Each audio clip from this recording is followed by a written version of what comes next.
Okay, peeps, welcome back. So today we're going to be talking about LTCN and BCHG specifically. And we're also going to be talking about Bitcoin and some potential bullish and bearish scenarios that could play out over the next 6 to 8 months after the halving event. So let's get it. So the first thing I want to point out here before I get started with the charts is that, as you guys know, we've been talking about this ad nauseum on the channel. The Bitcoin halving is now only 10 days away. So the estimated halving date is on the 20th of this month.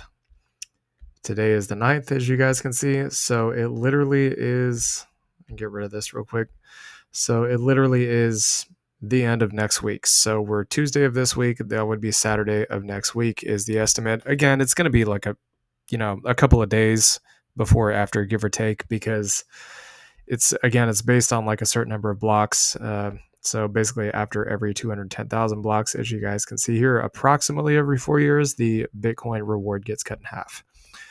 So it's going to get cut in half from 6.25 to 3.125 coins per block. And again, those are mined roughly about every 10 minutes or so. And every single 4 years thereafter, it's going to continue to get cut in half. As you guys can see on this chart here, first halving, afterwards, price went up. Took a while, of course. Second halving, again, price went up. The third halving, well, this is actually an old chart. So this goes all the way back to 2020 when Bitcoin was at 10,000. So, of course, we know what happened after that. So it's pretty obvious what is going to happen. But the question is, what is going to happen after the next 6 months?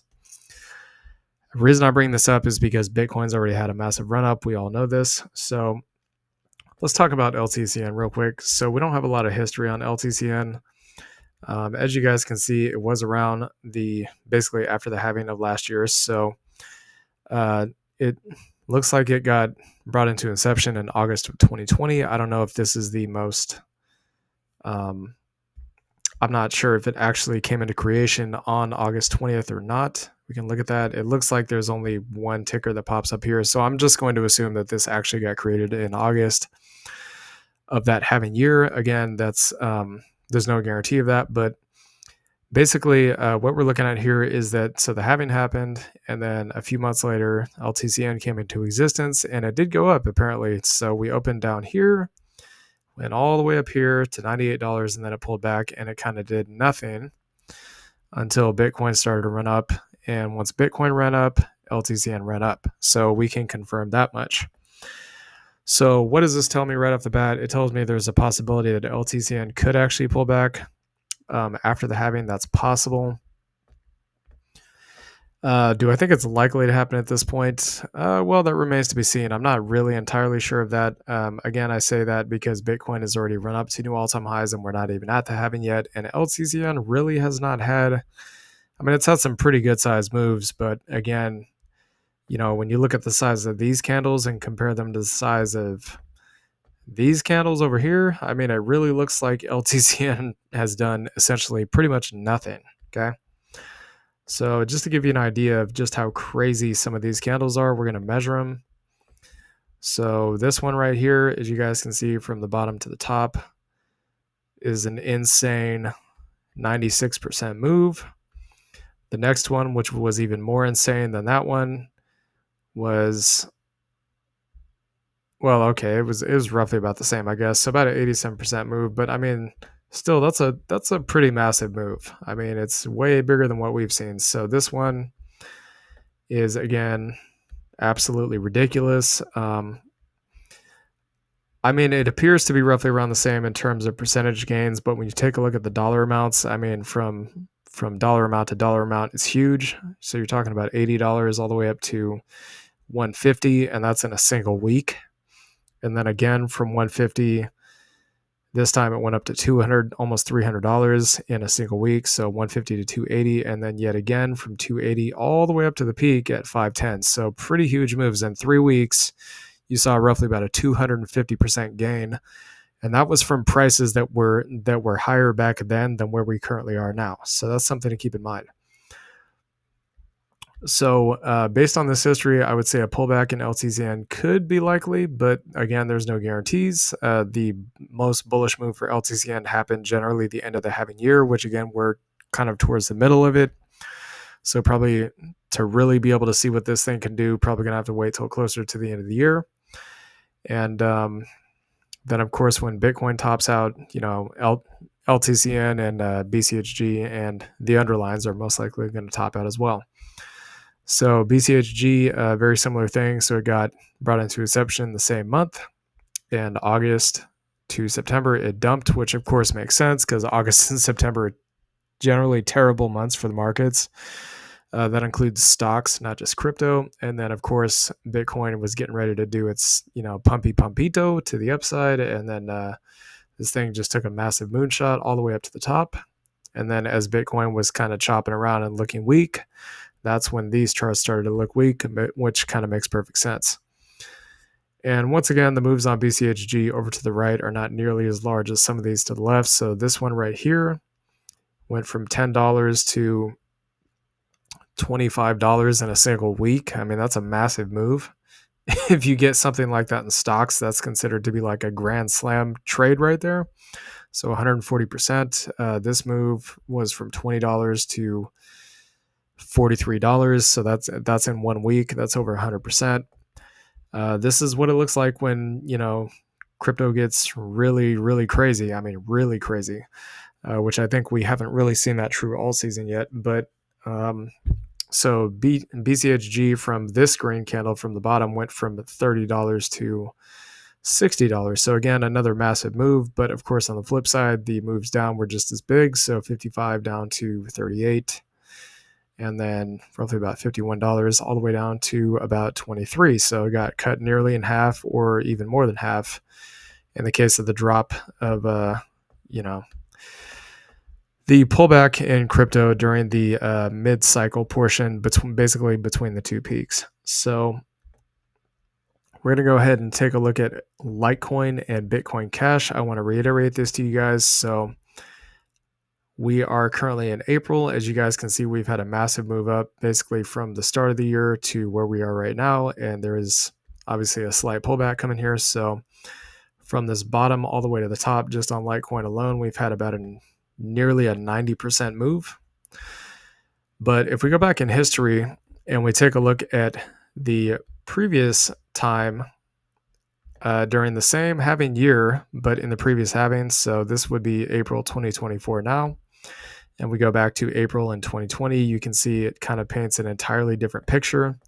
I think a lot of this influence has to do with these spot Bitcoin ETFs. If I'm being completely honest, if they were not around, we probably would have seen something similar to 2020 at this point. But as you guys can see, after the pandemic dump recovery, Litecoin pretty much just chopped sideways for several months. So again, the halving event in 2020 was roughly about May in 2020. And after that, it did essentially nothing for basically about 2 months before it eventually did move up. Then it kind of just pulled back and then did nothing until about the end of the year. And notice the prices were much lower too. So the range on this was roughly about $50 to about $40. And then once again, it hit a high of $70. We're obviously much higher than that now, and a low of $42. Of course, the fact that Litecoin is much higher now than it was in the previous cycles may not just have to do with the Bitcoin spot ETFs. It might also have to do with the fact that Litecoin also has halving, so that, of course, reduces the supply of Litecoin, and it has a hard set cap of 84 million. Yes, we are aware of this because we owned a lot of Litecoin in the previous cycle. And so with time, this thing could also go up as well. So another thing to point out here is what is very bullish. As you guys can see, once we got the breakdown of the macro, or the breakout of the macro trend here, the move was absolutely insane. It went from $80 to a high of 410 or 420, somewhere there. And we've had another breakout of the macro downtrend. Not exactly the same time. So this one happened towards the end of the halving year, whereas this one happened towards the end of the pre-halving year. So pretty much almost a year ahead of time, which is kind of odd. But again, the spot Bitcoin ETFs got approved last year. So in terms of how we're doing basically cycle over cycle, we're actually doing really good. We may even be ahead a little bit, although it's hard to say at this point because we don't know just how much money these spot Bitcoin ETFs and these banks and countries and governments and all that stuff are going to put into the asset. We don't yet know that. So, I mean, the money could go into retirement funds. There's a lot of stuff that could happen. So, Bitcoin Cash, again, the underlying for BCHG. So, this thing, April 2024 is sitting at about $700. Again, this is the month of the halving. If we go back to the month of the halving in May, this thing was not even close to where it is now. But you guys can see during the year of the bull run, BCHG was actually way, way higher than it is right now. So in my opinion, the altcoin season actually has not been priced in yet because if we were to assume that the cycle peak would actually happen this year instead of next year, then we would basically be in April, May of 2021, except in that being in 2025 for Bitcoin Cash, it would be in 2024. Do I think that this year is going to be the cycle peak? No, I do not. I think it's more likely that we have a massive drop and or chop sideways for 6 months, as I've said before a massive move up at the end of the year. I do not think that the spot Bitcoin ETFs are going to change the narrative of the 4-year cycle. I mean, the movements might have changed. We might have had a massive pump up, into the halving, which led us to new all-time highs. But I mean, there's a strong possibility that that we may still experience some kind of pullback and or chop sideways. It's normal for Bitcoin to do this around the time of the halving. So the point I want to make here is I think we are a little ahead of schedule on some of these altcoins. But again, if a pullback does happen, that would bring us basically back to fair value. So Bitcoin Cash gets somewhere around like $400 for a while before at the end of the year eventually going to new all-time highs. That's a possibility. As you guys can see, the wicks are sitting roughly around that level, somewhere between that $400 to $500 range. So in terms of breakouts, I mean, again, I really got to zoom out on this so you guys can see it, but it's actually kind of hard to find even where this thing did break out. So once we had a breakout of there, as you guys can see, the move was massive. And then I'll go ahead and draw another trend line here so you guys can see it. So breakout of that move. Again, the move was massive. Does this mean the peak is in? No, it does not. But it's possible that a retracement might be around the corner. So again, month of the halving for Bitcoin Cash kind of chopped sideways, went up a little bit, down a little bit, and then eventually broke out towards the end of the halving year. Because of the spot Bitcoin ETFs, I think that has kind of overall pushed the entire crypto market up. Again, Bitcoin is the ocean that moves all boats. Okay, and the boats would be the altcoins and Ethereum. So if the ocean's going up, like let's say the moon causes the tides to rise, I'm sure you guys have heard of that, but let's say in this case the moon was extra bright and Bitcoin just started shining, right? And then of course the boats, which are the altcoins, would rise up. Well, likewise, if Bitcoin goes down, altcoins go down. So I think altcoins are doing good. I think BCHG, LTCN is doing good. But again, there could be a possibility of a retracement. So a few other things that I want to point out to you guys is we are at all-time highs roughly about a year before we're supposed to be. Okay, this isn't supposed to happen until roughly about the end of this year to somewhere around the middle of next year. Again, I say this because we broke all-time highs in the year of the previous halving at the end of the year during that halving year. And then we did not top out until roughly about the same month, but roughly about a year later.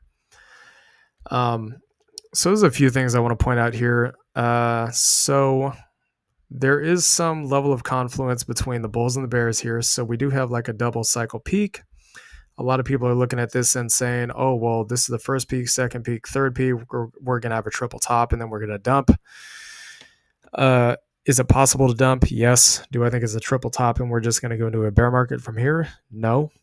Again, the RSI does look like it wants to converge bearish. If that happens, I suspect maybe a dump may be coming, but does it mean it's the end of the bull market? No, I don't think so, because again, generally speaking, once we get past like one of these tops here. As you guys can see, it's very bullish. So we got past this 2017 top. Once that happened, I mean, the price just absolutely ripped. And this turned into support, and we had just a crazy move up. We're now at the point right now where we're testing the previous high, okay? So this is the bullish scenario. So 2017 peak, come back, test it, get the breakout at the end of the halving year, and then boom, Bitcoin triples in price. Previous cycle peak, we're testing it, although it's not the end of the year of the halving year, but it could just chop sideways and we could get to the end of the halving year, and then boom, I expect Bitcoin to at least double in price from here, or pretty close to it. So very bullish confluence there. We could test this as support for a little while, maybe like a few weeks, couple of months, something like that, and then bang, straight up. So another thing that I want to point out to you guys that you probably did not notice, and I'm not sure if I pointed this out or not, but I'm going to point it out now. So this is the end of 2019. Okay, so end of 2019, we were going down, down, down, down. This is the bear market year. Okay, that's pretty much the equivalent of 2022. Towards the end of 2022, we had the bottom, then we started recovering up. Albeit this right here is a black swan event, so keep that in mind. The point I want to make here is at the start of the halving year, we did actually start to recover. Okay, so we got to the halving, which is this white vertical line right here, and then we kind of just chopped sideways and didn't do much of anything for nearly 4 months. Went up a little bit, came back down, chopped sideways some more, and then went up for the rest of the year. What is the point I'm trying to make here? That Bitcoin chopped sideways for nearly 4 to 5 months straight after the halving and did absolutely nothing before going to new all-time highs. So that's a possibility, okay? We're at the all-time highs. We broke it a little bit. We could literally just chop sideways, go up and down a little bit, kind of bob in between this range of 59 to 69K, or maybe somewhere in between. Well, I would say likely somewhere between 59 to 74K, just to give it a little bit of room to actually breathe. Maybe for 4 or 5 months before we end up going up after the halving. Okay, that's possible. If we just go sideways, the EMAs will come up to meet the price, which will de-risk the market.